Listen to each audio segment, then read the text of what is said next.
O início da década de 1990 trouxe um clima de terror absoluto e silencioso para a pacata cidade de Rio Claro, no interior de São Paulo. Crianças e jovens começaram a desaparecer de forma misteriosa enquanto brincavam nas calçadas ou faziam trajetos curtos até a escola.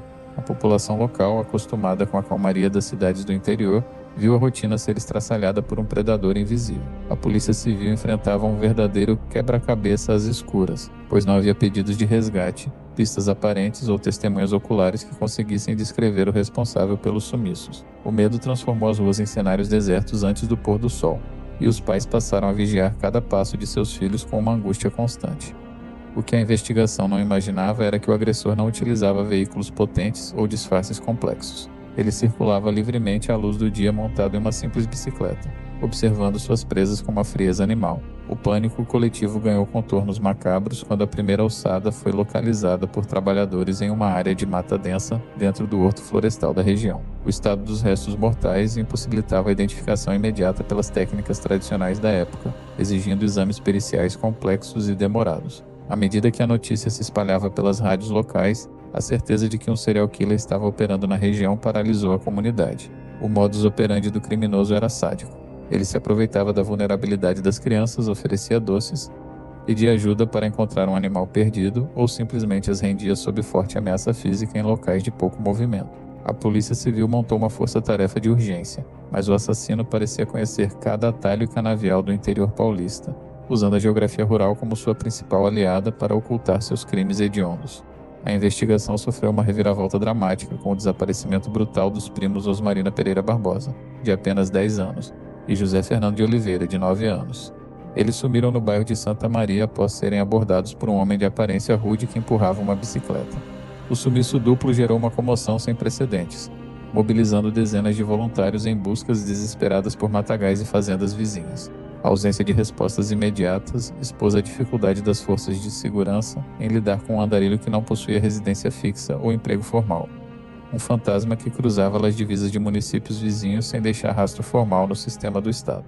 E enquanto a dor das famílias aumentava a cada amanhecer, a perícia forense começava a desenhar, através de pequenos vestígios de canaviais, o próximo passo para encurralar o suspeito. A localização dos corpos dos primos Osmarina e José Fernando, meses após o desaparecimento, confirmou o pior cenário imaginado pelos legistas. As vítimas haviam sido levadas para um canavial isolado, onde sofreram violência física extrema antes de serem brutalmente assassinadas. A crueldade do ato, detalhada nos laudos periciais do Instituto Médico Legal, IML, chocou até os policiais mais veteranos da Delegacia de Homicídios. O assassino exibia uma assinatura criminal clara: o uso de espancamento e asfixia mecânica como formas de dominar e silenciar as crianças.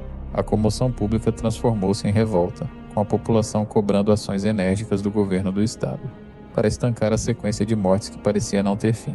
A inteligência da Polícia Civil concentrou seus esforços no mapeamento das cidades vizinhas, como Araras e Pirassununga, descobrindo que o mesmo padrão de sumiço de menores vinha se repetindo em um raio de poucos quilômetros.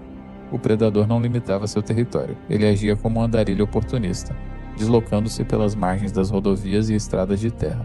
Relatos sobreviventes de crianças que conseguiram correr ou gritar a tempo começaram a convergir para uma mesma descrição: um homem de barba por fazer, olhar fixo, cabelos desalinhados e que sempre estava acompanhado de uma bicicleta vermelha ou velha, usada para transportar as vítimas para longe das vias públicas.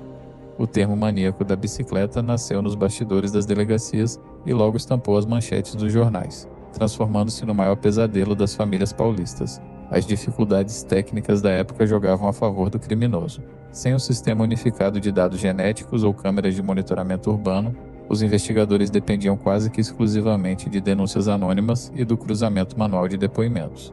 O assassino demonstrava um conhecimento empírico sobre como evitar a detecção, descartando os corpos em locais de difícil acesso, onde a ação do tempo e dos animais destruía as evidências biológicas antes que a polícia pudesse isolar o DNA do agressor. No entanto, a persistência de um delegado de polícia do interior começou a mudar o rumo da caçada humana, focando na identificação de um andarilho violento que vinha causando problemas em abrigos e fazendas da região, o que geraria o primeiro esboço real do rosto do assassino. Com as descrições acumuladas de diferentes municípios do interior, os desenhistas da polícia forense conseguiram consolidar um retrato falado detalhado do suspeito. A imagem estampada nos cartazes de procura-se exibia um rosto marcado pelo sol, com traços rudes e uma expressão sombria. As cópias foram distribuídas para postos de combustíveis, delegacias regionais, abrigos de andarilhos e trabalhadores rurais de toda a região canavieira do estado. A caçada humana havia se tornado uma prioridade absoluta para a Secretaria de Segurança Pública, que sofria pressões diárias da mídia nacional para capturar o homem responsável pelo sumiço de mais de 10 crianças. O avanço crucial ocorreu quando familiares de uma das vítimas sobreviventes, que havia conseguido escapar de uma abordagem violenta, reconheceram o homem do retrato falado vagando pelas proximidades de uma linha férrea. Eles repassaram o nome real do suspeito para as autoridades civis, Laerte Patrocínio Orpinelli. Ao puxarem a ficha de antecedentes desse indivíduo nos arquivos criminais, os investigadores descobriram um histórico alarmante de agressões familiares desde a juventude e internações em instituições psiquiátricas devido ao seu comportamento altamente instável e violento. O monstro finalmente tinha um nome, um rosto e um passado documentado que justificava o seu perfil altamente perigoso. Equipes de delegados e investigadores montaram cercos discretos nos locais onde Laerte costumava pedir comida ou abrigo temporário. O criminoso, percebendo a movimentação policial incomum, tentou mudar de estado, deslocando-se em direção ao norte, mas seu modus operandi de andarilho com uma bicicleta tornava sua fuga lenta e perceptível para os olhos atentos dos policiais rodoviários e informantes locais. A armadilha estava armada e o cerco contra o maníaco da bicicleta apertava a cada hora, restando apenas um deslize para que as viaturas pudessem fechar completamente as rotas de fuga do homem que aterrorizava o interior. O desfecho da caçada humana ocorreu quando uma equipe de investigadores da Polícia Civil interceptou Laerte Patrocínio Orpinelli caminhando às margens de uma rodovia do interior. Ele não demonstrou surpresa ou resistência violenta imediata ao ver as viaturas descaracterizadas fechando o seu caminho.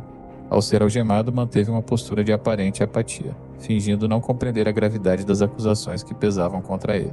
Conduzido sob forte escolta armada para a sede da delegacia regional, para evitar que a população, enfurecida, tentasse fazer justiça com as próprias mãos, o maníaco da bicicleta foi colocado frente a frente com os delegados encarregados do caso. No início do interrogatório formal, Laerte tentou utilizar sua fachada de andarilho simples e sem instrução para negar os assassinatos, alegando que apenas viajava de cidade em cidade em busca de trabalho rural temporário. No entanto, a equipe de investigação apresentou as contradições geográficas de seus álibis e os depoimentos de testemunhas que o haviam visto exatamente nos locais e datas onde crianças como Aline Cristina dos Santos Siqueira haviam desaparecido para sempre. O cerco de evidências montado pela Polícia Civil ruiu a dissimulação do serial killer, abrindo espaço para uma virada dramática no depoimento que mudaria para sempre a dimensão daquela investigação. A arrogância silenciosa do criminoso transformou-se em uma necessidade mórbida de confessar seus atos quando ele percebeu que a polícia já possuía os laudos periciais que conectavam seus passos aos locais de descarte das vítimas.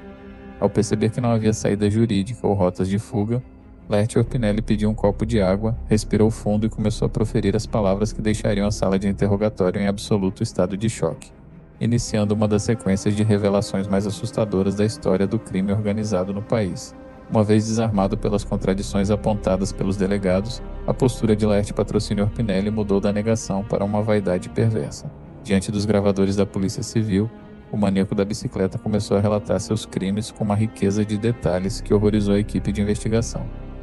Ele admitiu que não conseguia controlar seus impulsos violentos e que via nas crianças que andavam sozinhas a oportunidade perfeita para seus ataques.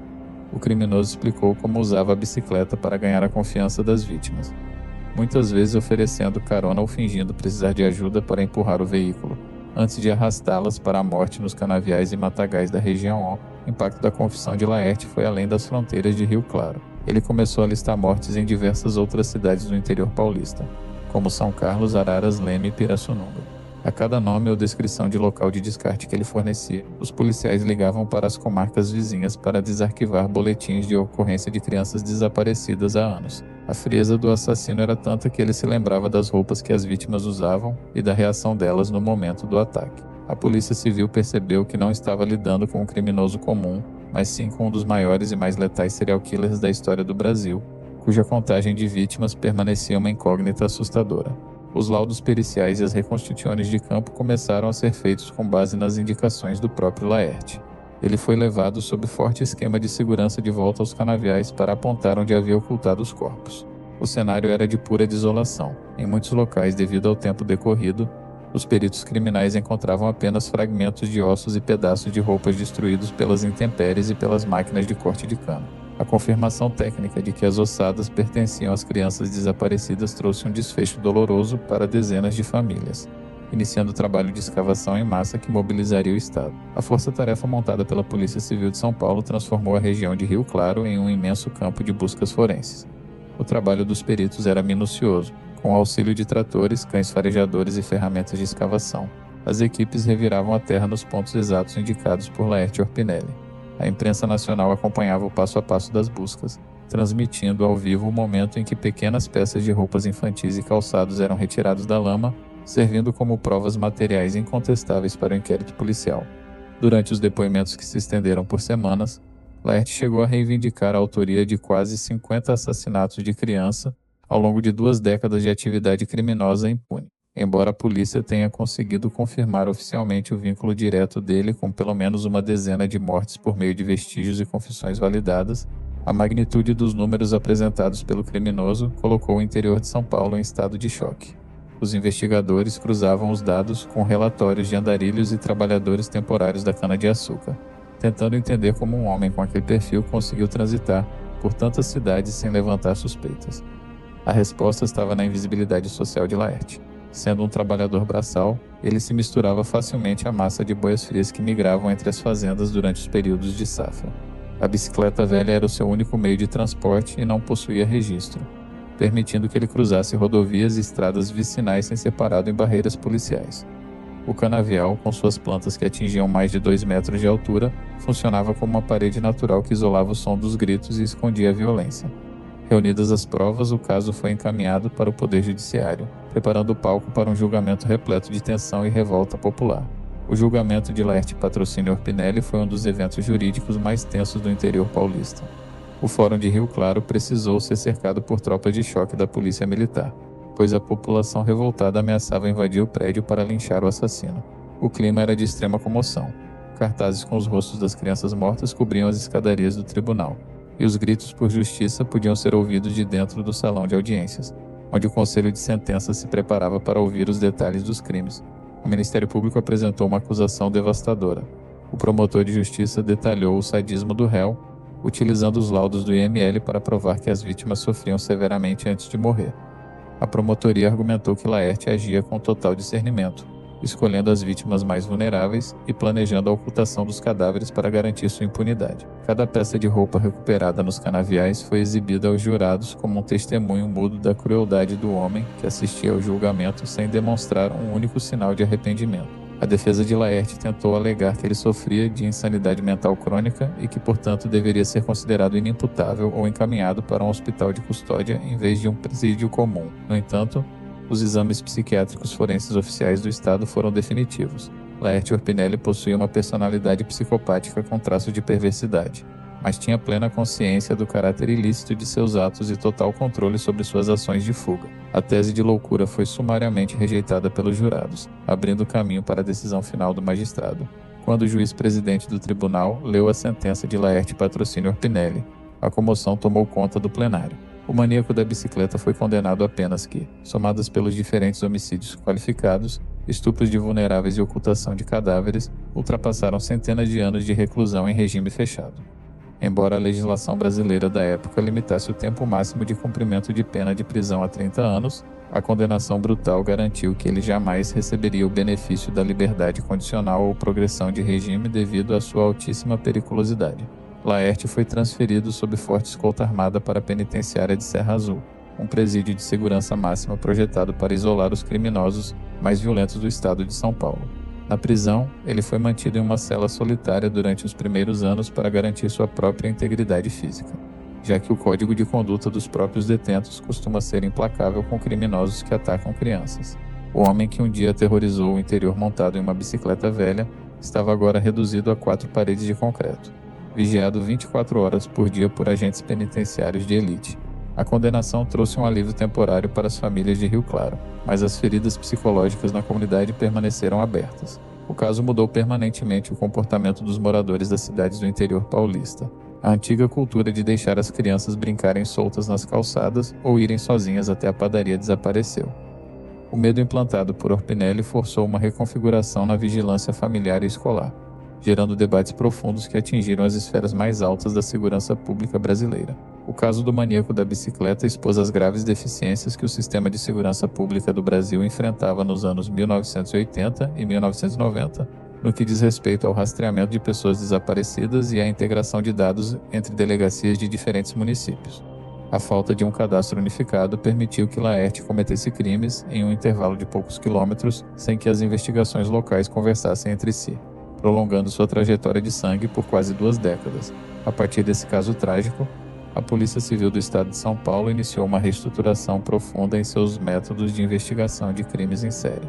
O uso de técnicas de perfilamento criminal, criminal profiling e o mapeamento geográfico de crimes violentos passaram a ser adotados pelas academias de polícia. Os laboratórios de engenharia forense receberam novos investimentos para acelerar a identificação de ossadas antigas, permitindo que a ciência desse respostas mais rápidas em cenários onde os corpos eram encontrados meses ou anos após o crime.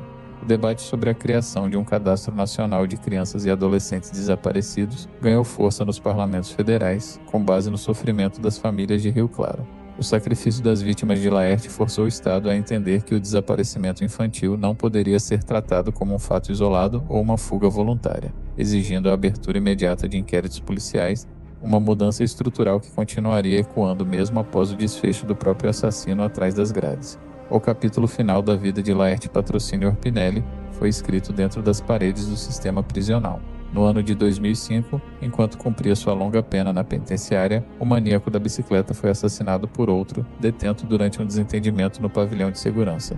A morte do serial killer encerrou formalmente a sua trajetória terrena, mas não apagou o impacto de suas ações na crônica policial e na memória coletiva do interior de São Paulo. Ele levou consigo para o túmulo o segredo sobre o número exato e a localização de várias crianças que confessou ter matado, mas cujos corpos nunca foram formalmente localizados pela polícia. Hoje, os canaviais e estradas de terra de Rio Claro e região voltaram ao silêncio do campo, mas a história do andarilho da bicicleta vermelha permanece como um dos relatos mais sombrios do true crime nacional. O caso serve como um lembrete rigoroso de que os predadores mais perigosos frequentemente operam através da dissimulação e da simplicidade, explorando as vulnerabilidades sociais e as brechas da infraestrutura urbana para cometer suas atrocidades longe dos olhos da lei. A configuração fiel dos passos de Laerte Orpinelli nos mostra a importância da persistência investigativa e da evolução da ciência forense para frear a impunidade. O caso foi encerrado pelo tempo e pela justiça, mas a reflexão sobre a segurança dos nossos jovens continua extremamente atual. Diante de tudo que foi documentado sobre a trajetória do maníaco da bicicleta, fica a grande questão para o nosso debate. Você acredita que a falta de comunicação e integração entre as delegacias da época foi o fator principal que permitiu que ele agisse por tantos anos sem ser pego? Ou a invisibilidade social de um andarilho rústico no meio rural é o que torna esse tipo de criminoso quase impossível de ser detectado? Deixe sua opinião nos comentários.